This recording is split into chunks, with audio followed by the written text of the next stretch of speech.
Welcome back to Visal media. ഞാൻ ഫക്രുദ്ദീൻ പന്താവൂർ. ഹിജാബ് വിവാദം അവസാനിപ്പിച്ചു. ഹിജാബിൻ്റെ വിവാദം ഉണ്ടായപ്പോൾ അത് വർഗീയമായിട്ട് ചേരിതിരിവിനും വർഗീയമായ ഒരു സംഘർഷങ്ങൾ ഉണ്ടാക്കാൻ ശ്രമിച്ചിരുന്ന ചില ആളുകളുണ്ട്. അവർക്കേറ്റ കനത്ത പ്രഹരമാണ് ആ വിഷയം തന്നെ അവസാനിച്ചു. ഏതായാലും ഹൈബി ഈഡൻ എംപിയും കോൺഗ്രസിൻ്റെ നേതാവ് ഷിയാസും കൂടി ഇടപെട്ടപ്പോഴാണ് വിഷയത്തിന് പരിഹാരമായത്. ആ സ്കൂളിൽ പണ്ടേ തട്ടമിട്ട് വരാൻ സമ്മതിക്കാറില്ല. അങ്ങനെ തട്ടമിടാൻ സമ്മതിക്കാത്തൊരു സ്കൂളിൽ വന്നിട്ട് എനിക്ക് തട്ടമിടണം എന്ന് പറഞ്ഞ് വാശി പിടിച്ചതാണ് പ്രശ്നങ്ങൾക്ക് കാരണം. ഇത് പിന്നീട് കാസ എങ്ങോട്ട് ഏറ്റെടുത്തു.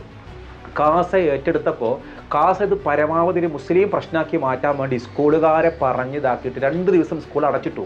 ഒരിക്കൽ പോലും ഒരു സ്കൂളിൽ നിന്ന് ഉണ്ടാവാൻ പാടില്ലാത്തൊരു നടപടി. അത് കാസയുടെ ഇടപെടലാണ്. വിദ്യാഭ്യാസ മന്ത്രി അടക്കം ചോദ്യം ചെയ്തു, നിങ്ങൾ എന്തിനാണ് 2 ദിവസം സ്കൂൾ അടച്ചിട്ടത്? അവിടുത്തെ പ്രിൻസിപ്പൾ പറയാണ്, ഞങ്ങൾക്ക് പേടിയാണ്, ഹിജാബ് ഇട്ടവരെ കാണുമ്പോൾ പേടിയാണ്. ആര്? തല മറച്ച സിസ്റ്റർ പറയാം. എന്തായാലും വിഷയം സ്കൂൾ അധികൃതരുടെ കയ്യിൽ വീഴ്ചയുണ്ട്, അവിടുത്തെ PTA കമ്മിറ്റിയുടെ കയ്യിൽ വീഴ്ചയുണ്ട്, ഈ രക്ഷിതാവിൻ്റെ കയ്യിൽ വീഴ്ചയുണ്ട്. ഇപ്പോൾ അതാ കോൺഗ്രസിൻ്റെ MP ഹൈബി ഈഡൻ MPയും അതേപോലെ ഇടപെട്ടപ്പോൾ വിഷയം രമ്യമായി പരിഹരിച്ചു. കാസ വിചാരിച്ച കാര്യം നടന്നില്ല. കാസ മുസ്ലിങ്ങളെ തമ്മിൽ തെറ്റിക്കുന്നതിനുള്ള ചോര കുടിക്കാൻ നിന്ന ചില സംഘ് പരിവാർ പ്രൊഫൈലുകൾ ഉണ്ടായിരുന്നു. കിട്ടിയ ചാൻസിൽ ഗോൾഡിക്കാൻ ശ്രമിച്ചവർ ഓരും എന്തായും ഇത് വീഴ്ത്തി. അതോടൊപ്പം തന്നെ ചില മുസ്ലിം വർഗീയ സ്വഭാവമുള്ള ആളുകളുണ്ട്. പരമാവധി പ്രശ്നങ്ങൾ ഉണ്ടാക്കാൻ വലുതാക്കാൻ ശ്രമിച്ച ആളുകൾ, അവരും പത്തിമടക്കി. ഈ വിവാദമായ സ്കൂളിന് മുമ്പേ എന്തിന് അനുമതിയില്ല? ഹിജാബ് ഇടാൻ അനുമതിയില്ല. ഈ ഒരു കുട്ടി ഫാത്തിമ എന്ന് പേരുള്ള മട്ടാഞ്ചേരത്തെ ഈ കുട്ടി ഈ വർഷം ജൂൺ 7-നോ 8-നോട്ടാണ് ആ സ്കൂളിൽ ഒന്ന് ചേരുന്നത്. അവർക്ക് അവിടുത്തെ നിയമാവലിയെക്കുറിച്ച് കൃത്യമായിട്ട് അറിയില്ലായിരുന്നു. നിയമാവലി കൊടുത്തെങ്കിലും അവരത് കൃത്യമായിട്ട് വായിച്ചിട്ടുണ്ടാവില്ല. കാരണം ആ കുട്ടി അപ്പോഴും മഫ്ത ധരിച്ചിട്ടാണ് സ്കൂളിലേക്ക് വന്നത്. പിറ്റേ ദിവസവും അങ്ങനെ തന്നെയാണ് വന്നത്. അപ്പോൾ സ്കൂൾ അധികൃതർ കാര്യം പറഞ്ഞു. അപ്പോൾ ആ കുട്ടി എന്ത് ചെയ്തു? തട്ടം ബാഗിലാക്കിയിട്ട് വരും. സ്കൂളിലേക്ക് എത്തിയാൽ ബാഗിൽ നിന്ന് ഈ തട്ടപ്പം ഒഴിവാക്കിയിട്ട് ബാഗിലിടും. അങ്ങനെ സ്കൂളിലേക്ക് വരും. അങ്ങനെ ഒരു 3-4 മാസമായല്ലോ. ഇപ്പോൾ കുട്ടിക്ക് മഫ്തിട്ട് വരണമെന്ന് ആഗ്രഹം തോന്നി. കുട്ടി അത് ചെയ്തു. അത് വിവാദമായി. സ്വാഭാവികമായിട്ടും ആ പിതാവിൻ്റെ കൂടെ പിതാവിൻ്റെ ആശയത്തോട് താല്പര്യമുള്ള ചില ആളുകൾ വന്നു. അതങ്ങനെ വലിയ പ്രശ്നമാക്കി മാറ്റി. അപ്പോൾ സ്കൂൾ അധികൃതർ ഇത് കൃത്യമായിട്ട് പരിഹരിക്കുന്നതിന് പകരം കാസയുടെ ഇടപെടലുണ്ടായി. കാസയുടെ ചില വീഡിയോസും ചില പോസ്റ്ററുകളൊക്കെ ഒന്ന് കാണണം. ഇവിടെ ആകെ ഇസ്ലാമികവൽക്കരിക്കുകയാണ്, നിരോധിത സംഘടന ഇടപെട്ടിട്ടാണ്. ഇതൊക്കെ പറഞ്ഞത് ആ പ്രിൻസിപ്പൽ അടക്കമാണ്. പ്രശ്നം വഷളാക്കുന്നതിൽ മുഖ്യൊരു പങ്ക് ആ സ്കൂൾ അധികൃതർക്കാണ്. ആ സ്കൂൾ അധികൃതർ മനസ്സ് വെച്ചിരുന്നെങ്കിൽ ഈ പ്രശ്നം ഇങ്ങനെ ആവില്ല. 2 ദിവസം അവർ സ്കൂളിൽ അവധി കൊടുത്തു. എന്താ കാരണം പറഞ്ഞത്? ഞങ്ങൾക്ക് പേടി തോന്നുകയാണ് ഈ ഒരു മഫ്ത ധരിച്ചൊരു കുട്ടി വന്നിരിക്കുക എന്നുള്ളത്. തല മറക്കുന്നതാണ് പ്രശ്നമെങ്കിൽ സിസ്റ്റർമാരും തല മറക്കുന്നില്ലേ? ഞാനൊരു ഫോട്ടോ കാണിച്ചു തരാം. ഒരു പരീക്ഷയ്ക്ക് സിസ്റ്റർ ക്ലാസ് എടുക്കുകയാണ്. സിസ്റ്റർ ക്ലാസ്സിൽ ഇരിക്കുകയാണ്. ആ സിസ്റ്റർക്ക് തൻ്റെ വേഷത്തിൽ ഇരിക്കാൻ അനുമതി ഉണ്ടെങ്കിൽ ഒരു മുസ്ലിം കുട്ടി ഇരുന്നോട്ടെന്ന് കരുതിയ പോരെ? അതുവരെ ചെയ്യില്ല. എന്തായാലും വിഷയത്തിന് വലിയൊരു പരിഹാരമായി. കാസയുടെ ഒരു ആഗ്രഹം തരുന്നവരോ ഇത് പരമാവധി കത്തിക്കണം. കത്തിച്ചിട്ട് പരമാവധി എറണാകുളം മേഖലയിൽ പല സ്ഥലങ്ങളിലും കൊച്ചിയുടെ പല ഭാഗങ്ങളിലും മുസ്ലിം ക്രിസ്ത്യൻ പ്രശ്നങ്ങൾ ഉണ്ടാക്കുന്നുണ്ട്. ആ പ്രശ്നം റോഡിൻ്റെ പേര് മാറ്റി. അപ്പോഴേക്കും PC ജോർജിൻ്റെ മകൻ വന്നു. അങ്ങനെ ഇത്ര വർഗീയത ഉല്ലസിപ്പിക്കുന്ന ഒരു വർഗം ഞാൻ ഞെട്ടിപ്പോയി. ഇവിടെയാണ് ഞാൻ നന്ദി പറയാണ് ആ കോൺഗ്രസിൻ്റെ നേതാക്കളായ ഷിയാസ്, അതോടൊപ്പം തന്നെ നമ്മുടെ ഹൈബി ഈഡൻ MPയും അവരിടപെട്ടു, സംസാരിച്ചു. ഇപ്പോൾ ഇതാ പെൺകുട്ടിയുടെ പിതാവ് പറയണം, ഞങ്ങൾ ആ സ്കൂൾ എങ്ങനെയാണ് യൂണിഫോം അതേപോലെ ഞങ്ങൾ വന്നോളാം. ഇത് നേരത്തെ തീരുമാനിച്ചിരുന്നെങ്കിൽ ഈ പുകില് പോലും ഉണ്ടാവില്ല. ഇപ്പം എത്രയോ ക്രിസ്ത്യൻ സ്കൂളുകളുണ്ട്, ഒരു പ്രശ്നമില്ല. അവിടെ മുസ്ലിം കുട്ടികൾക്ക് മഫ്തിട്ട് വരാം, മറ്റവർക്ക് വേറെ വേഷമിട്ട് വരാം, ഒന്നും പ്രശ്നമില്ല. അങ്ങനെ 100 കണക്കിന് ക്രിസ്ത്യാനികളുടെ സഭ നടത്തുന്ന സ്കൂളുകളുണ്ട്. ഈ ടൗൺ ഏരിയയിലൊക്കെ ഉള്ള ചില സ്കൂളുകളിലാണ് ഇങ്ങനെ മതപരമായ വേഷങ്ങൾ സമ്മതിക്കാത്തത്. ചില മുസ്ലിം വിദ്യാർത്ഥികൾ അവിടെ ആ രീതിയിൽ പോകാറുമുണ്ട്. കാരണം അവർക്ക് മതവേഷം ധരിക്കണം എന്ന ആഗ്രഹമില്ല, അവർക്ക് എങ്ങനെയെങ്കിലും പഠിച്ചാൽ മാത്രം മതി. അപ്പോൾ അങ്ങനത്തെ ഒരു സ്കൂളാണ് ഇത്. അപ്പോൾ എല്ലാ ക്രിസ്ത്യൻ സ്കൂളുകളും ഇത്തരത്തിൽ മഫ്ത് ധരിക്കാൻ വിലക്കുള്ള സ്കൂളുകളല്ല. പലരും ചോദിക്കുന്നൊരു ചോദ്യമുണ്ട്, ഈ സിസ്റ്റർമാർക്കും മഫ്തുണ്ട്, സിഖുകാർക്ക് അവരുടെ തലപ്പാവ് ധരിക്കുക. അപ്പം എന്താ മുസ്ലിങ്ങൾക്ക് തലപ്പാവ് ഈ ഒരു തലമറച്ച് പോയാൽ ഒരു പ്രശ്നമാക്കണം എന്നുള്ളത്? അപ്പം ഈ മുസ്ലിങ്ങൾക്ക് മാത്രം തലമറച്ച പ്രശ്നം എന്നുള്ളത്? ഇതിന് സിഖുകാരുടെ മതനിയമം അനുസരിച്ച് ആ തലപ്പാവ് നിർബന്ധമാണ്. ഒരു സിഖുകാരനാവണോ ആ തലപ്പാവ് ധരിക്കണം. അതുകൊണ്ടാണ് പട്ടാളത്തിൽ ചേർന്നാൽ പോലും അയാൾക്ക് ഒരു പട്ടാളത്തിൻ്റെ യൂണിഫോമിൽ ഒരു ക്യാപ്പ് വേണമെന്നില്ല, പകരം സിഖുകാരുടെ തൊപ്പി ആ കളറിൽ ഉണ്ടായാൽ മതി.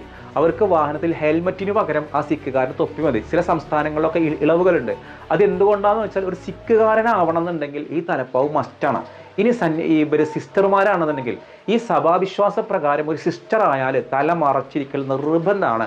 ഒരു കാരണവശാലും ആ ഒരു ശിരോവസ്ത്രം മാറ്റാൻ പാടില്ല. അങ്ങനെ മാറ്റിക്കഴിഞ്ഞാൽ പിന്നെ അത് സിസ്റ്റർ അല്ല. അപ്പോൾ അതുകൊണ്ട് സിസ്റ്റർമാരാവുക എന്ന് പറഞ്ഞാൽ ഈ ഒരു ശിരോവസ്ത്രം അവർക്ക് എന്താ ഹിജാബ് എന്തോട് പേരെങ്കിൽ അത് നിർബന്ധമാണ്. പക്ഷേ ഇസ്ലാമിനെ സംബന്ധിച്ചിടത്തോളം മുസ്ലിം ആവാൻ 5 കാരണങ്ങളാണ് കോടതി പണ്ഡിതന്മാരോട് ചോദിച്ച് കണ്ടെത്തിയത്. 1 ഷഹാദത്ത് കലിമ, 2 ഷഹാദത്ത് കലിമ അഷ്ഹദു അല്ലാ ഇലാഹ ഇല്ലല്ലാഹ് വഅഷ്ഹദു അന്ന മുഹമ്മദ് റസൂലുള്ളാഹ്, പിന്നെ 5 വഖത്ത് നിസ്കരിക്കണം, 5 സമയത്ത് നിസ്കരിക്കണം, പിന്നെ എന്താണ് റമദാൻ മാസത്തിലെ നോമ്പ്, പിന്നെ പണമുള്ളവൻ നിശ്ചിത കാലാവധി എത്തി കഴിഞ്ഞാൽ സകാത്ത് കൊടുക്കണം, കഴിവുള്ളവൻ ഹജ്ജ് ഉംറ ചെയ്യണം. ഇങ്ങനെ 5 കാര്യങ്ങൾ എവിടെയും മഫ്ത ധരിക്കുന്നതില്ല. ഒരാൾ മുസ്ലിം ആവാൻ മഫ്ത ധരിച്ചാലും ഇല്ലെങ്കിലും അയാൾ മുസ്ലിമാണ് എന്നുള്ളതാണ് കോടതി വിവിധ വിഷയങ്ങൾ പഠനം നടത്തി അന്വേഷിച്ചിട്ട് പണ്ഡിതന്മാരുമായിട്ട് ഇന്ത്യയിലുള്ള മതപണ്ഡിതന്മാർ ചർച്ച ചെയ്തിട്ട് ഉണ്ടാക്കിയെടുത്തൊരു തീരുമാനമാണ്. അതുകൊണ്ടാണ് ഒരു മുസ്ലിമിന് മുസ്ലിം ആവണമെങ്കിൽ മഫ്ത ധരിക്കേണ്ടതില്ല എന്ന് നമ്മുടെ സുപ്രീം കോടതി പോലും നിരീക്ഷിക്കാൻ കാരണം. ഇനി ആലോചിച്ച് നോക്കൂ, ഇനി ഈമാൻ കാര്യങ്ങളിൽ എവിടെയും മഫ്ത ധരിക്കലില്ല. ഇതാണ് ഇവർ വ്യാഖ്യാനിച്ചത്. ഒന്നാമതായിട്ട് മനസ്സിലാക്കേണ്ടത് മുസ്ലിം ആവൽ മാത്രമല്ല, നമ്മുടെ കയ്യിലുള്ള ഈമാന്റെ പ്രകടനങ്ങളാണ് തലമറക്കൽ നിർബന്ധമാണ്. ഒരു വിശ്വാസിയെ സംബന്ധിച്ചിടത്തോളം അന്യ പുരുഷന്മാരിൽ നിന്നും മുടി ഒരു നഗ്നതയുടെ ഭാഗമാണ്, അത് മറക്കുക എന്നുള്ളത് മുസ്ലിം ആവാൻ തടസ്സമൊന്നുമല്ല കേട്ടോ. അതൊക്കെ ശരി തന്നെയാണ്, മറച്ചാലും ഇല്ലെങ്കിലും മുസ്ലിം തന്നെയാണ്. പക്ഷെ ഇത് വെച്ചിട്ടാണ് ഈ ഒരു കോടതി വിധി ഉണ്ടായത്. ആ കോടതി വിധി അനുസരിച്ചാണ് സ്കൂളുകൾ ദുർവ്യാഖ്യാനം ചെയ്ത് ഇങ്ങനെ ഉണ്ടാക്കുന്നത്. പിന്നെ സിസ്റ്റർമാർക്കൊന്ന് ലേശം ഒരു ലോജിക്കൽ ആലോചിച്ചാൽ മതി. ഒരു മതവിശ്വാസിയായ ഒരാൾക്ക് ഒരു ഇളവ് കൊടുത്തതിന് പ്രശ്നമൊന്നുമില്ല, ഇനി കൊടുത്തില്ലെങ്കിലും പ്രശ്നമില്ല. അത്ര സ്കൂൾ കൊണ്ട് ചേർക്കണം എന്ന് എന്തിനാണ് വാശി? എല്ലാ മുസ്ലിം ആളുകളും ഇങ്ങനെ ശിരോവസ്ത്രം അല്ലെങ്കിൽ ഹിജാബ് ധരിക്കാൻ സമ്മതിക്കാത്ത സ്കൂളുകൾക്ക് പോകാൻ വാശി പിടിക്കണ്ടല്ലോ. അതുള്ള സ്കൂളുകളിൽ അവിടേക്ക് പോയാൽ പോരെ. എന്തായാലും ആ ഒരു പിതാവ് വിഷയത്തിൽ രമ്യമായ പരിഹാരം ഉണ്ടായി. ഇത് ശരിക്കും ആഗ്രഹിച്ചിരുന്ന കാസ ഇത് പരമാവധി വർഗീയത ഉണ്ടാക്കാനാണ്. കാരണം ഒരവസരം കിട്ടാൻ കാത്തിക്കാണ്. എവിടെയെങ്കിലും ഒരു ക്രിസ്ത്യാനിയും മുസ്ലിമും തമ്മിൽ പ്രശ്നം ഉണ്ടായാൽ അതൊരു വർഗീയ ലഹളയാക്കി മാറ്റവരും. ഏതെങ്കിലും ഒരു ക്രിസ്ത്യൻ പെണ്ണും മുസ്ലിം പ്രണയിച്ചാൽ അത് അപ്പോഴേക്കും ഒരു ലവ് ജിഹാദായിട്ട് ഉണ്ടാക്കും. എന്തിന്? വല്ല മയക്കുമരുന്ന് കേസിൽ അകപ്പെട്ടാൽ മതി. ഒരു മുസ്ലിം യുവാവും ക്രിസ്ത്യൻ പെണ്ണും ആയാൽ ആ ക്രിസ്ത്യൻ പെണ്ണെ വളച്ച് പിടിച്ച് കൊണ്ടായെന്നുള്ള ഒരു വർഗീയ പ്രചരണം ഉണ്ടാക്കും. അതിൽ മുൻപിൽ നിൽക്കുന്ന ആൾ PC ജോർജിന്റെ മകനാണ്. എല്ലാത്തിലും വർഗീയത കാണാൻ ശ്രമിക്കുമ്പോഴാണ് ഈ സംഭവം വീണ് കിട്ടിയത്.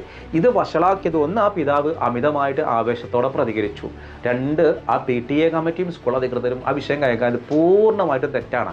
അതോടുകൂടി ഈ വിഷയം സ്കൂൾ അടച്ചുപൂട്ടൽ, എന്നാൽ ഹൈക്കോടതിയുടെ സംരക്ഷണ ഉത്തരവ് ഇത് നല്ലപോലെ കൈകാര്യം ചെയ്യാം. ഇത് കണ്ടു നിന്ന് രസിക്കാൻ ചില സംഘപരിവാർ പ്രൊഫൈലുകളും. എന്തായാലും കോൺഗ്രസിൻ്റെ ഇടപെടലോടെ സംഗതി രമ്യമായി പരിഹരിച്ചു. ഇതിൽ ഒരു കാര്യം നമുക്ക് വ്യക്തമായി. ഇങ്ങനെ പ്രശ്നം ഉണ്ടായപ്പോൾ ഈ സിസ്റ്റർമാരുടെ ഉള്ളിലുള്ള ഹിജാബിനോടുള്ള വെറുപ്പ് എത്രത്തോളം ഉണ്ട് എന്നുള്ളത്. കാരണം മറുനാടൻ മലയാളിയിൽ ഈ സിസ്റ്റർ പറയുന്ന കുറേ വാക്കുകളുണ്ട്. ഈ ഒരു മഫ്ത ധരിച്ചിട്ട് ഈ പെൺകുട്ടി വരുമ്പോൾ അവർക്ക് പേടിയാവുകയാണ് അത്ര. എന്ത് പേടി? അതാണ് സിംഹമാണോ? എന്തായാലും അവരുടെ ഉള്ളിലൊരു വെറുപ്പ് നിങ്ങൾ ആലോചിച്ച് നോക്ക്. ഇപ്പോൾ ഒരു വേഷത്തിനോട് നിങ്ങൾക്ക് വെറുപ്പ് തോന്നുന്നുണ്ടെങ്കിൽ ആ മതത്തോടുള്ളൊരു വെറുപ്പല്ലേ? നിങ്ങൾക്ക് ഒരു ഹിന്ദു സന്യാസിനെ കാണുമ്പോൾ വെറുപ്പ് തോന്നുന്നുണ്ടെങ്കിൽ നിങ്ങളുടെ ഉള്ളിൽ എന്തുമാത്രം വൃത്തികെട്ട ജീവിതമുണ്ട്.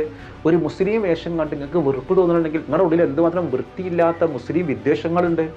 അതേ ഒരു ക്രിസ്ത്യാനിയുടെ ഒരു ഫാദറിൻ്റെ വേഷം നമുക്ക് റെസ്പെക്റ്റ് അല്ലേ ഉണ്ടാവുക? എനിക്കങ്ങനെ ഉണ്ടാവില്ല കേട്ടോ, ബാക്കിയുള്ളവർക്ക് എങ്ങനെ അറിഞ്ഞൂടാ. എന്തായാലും വിഷയം പരിഹരിച്ചതിൽ അൽഹംദുലില്ലാ. ഇതൊരു വർഗീയമായ മുതലെടുപ്പിന് ശ്രമിച്ചത് ന്യൂസ് 80 ചാനലിൽ ന്യൂസ് 80 ഈ വിഷയം വളരെ വൃത്തികെട്ട രീതിയിലാണ് ഇത്. പിന്നൊന്ന് മറുനാടൻ പിന്നെ ഏഷ്യാനെറ്റും അത്ര അങ്ങോട്ട് സ്ട്രോങ് ആയിട്ടില്ല. പിന്നെ മനോരമ ചാനൽ. ഇങ്ങനെ നമ്മുടെ നാട്ടിലെ ചാനലുകളും ഇത് പരമാവധി കത്തിച്ച് വഷളാക്കാൻ ശ്രമിക്കുക. നമ്മളത് തുടക്കത്തിലേ നമ്മൾ പറഞ്ഞിരുന്നു, ആ സ്കൂളിൽ അങ്ങനെ ഹിജാബ് ധരിക്കുന്ന ഒരു സംവിധാനം ഇല്ല. ആ കുട്ടി വെറുതെ എന്തിനാണ് അതിനുവേണ്ടി വാശി പിടിക്കുക. നമ്മൾ ഇന്നലത്തെ വീഡിയോ പറഞ്ഞു. പലരും ആ വീഡിയോക്ക് ഇഷ്ടമായില്ല. കാരണം നമ്മൾ വർഗീയത പറഞ്ഞില്ല. വർഗീയത പറയുമ്പോഴാണ് ആൾക്കാർക്ക് കാണാൻ ഇഷ്ടമുള്ളൂ. എന്തായാലും ഇതിൻ്റെ പേരിൽ വർഗീയത പറയാൻ നമ്മളില്ല. നമ്മൾ സത്യത്തോടൊപ്പം തന്നെ നിൽക്കുമല്ലോ. എന്തായാലും പിന്തുണച്ച കുറച്ച് കാഴ്ചക്കാർ എന്നിട്ട് ആ വീഡിയോക്ക് ഉണ്ടായിട്ടുണ്ടെങ്കിലും സന്തോഷം. കാരണം നമ്മൾ വർഗീയത പറഞ്ഞില്ല എന്നുള്ളതാണ്. വർഗീയത പറഞ്ഞിരുന്നെങ്കിൽ ഒരുപാട് നല്ല കാഴ്ചക്കാർ കിട്ടിയേനെ. അപ്പോൾ ഈ ഒരു പ്രശ്നം കൊണ്ട് ഒരു ഗുണം എന്താണെന്ന് അറിയാം നിങ്ങൾക്ക്? ആ കുട്ടിക്ക് ഇത്തരം സ്കൂൾ എവിടെ പഠിച്ചാലും കുഴപ്പമില്ല. അതിന് ഹിജാബ് ഇടണമെന്ന് ആഗ്രഹം മാത്രമേ ഉള്ളൂ, വാശിയില്ല. അങ്ങനെ ഉണ്ടായിരുന്നെങ്കിൽ വേറെ സ്കൂൾ കൊണ്ട് ചേർത്തേനെ. ആ കുട്ടി അവിടെ പഠിക്കാൻ തയ്യാറായി, വിഷയം അവിടെ പരിഹരിച്ചു. പിന്നെ സിസ്റ്റർമാരുടെ ഉള്ളിലുള്ള ഈ ഒരു തലമറക്കുന്ന ഹിജാബ് ഇട്ട മുസ്ലിങ്ങളുള്ള വിദ്വേഷം എന്താണെന്ന് കൃത്യമായിട്ട് മനസ്സിലാക്കാനും അവരുടെ ഉള്ളിൽ ഐഡിയോളജി പുറം ലോകം അറിയാനും കാരണമായിട്ടുണ്ട്. പിന്നെ കാസയും മറ്റു ടീമൊക്കെ ഇത് വർഗീയതായിട്ടൊരു ചെറുതിലുണ്ടാക്കാൻ നോക്കി. അത് എന്തായില്ല, ഫലപ്രാപ്തിയിലെത്തിയില്ല. എന്തായാലും അത് തന്നെയാണ് സന്തോഷം. എന്തൊരു വിഷയം വർഗീയമായിട്ട് ചെറുതിരിവുണ്ടാക്കാനും അതിൽ സംഘർഷം ഉണ്ടാക്കാനും ആഗ്രഹിക്കുന്ന ഒരു വിഭാഗം ഇവിടെ ഉണ്ട്. നമ്മൾ സോഷ്യൽ മീഡിയയൊക്കെ എടുത്തു നോക്കാം.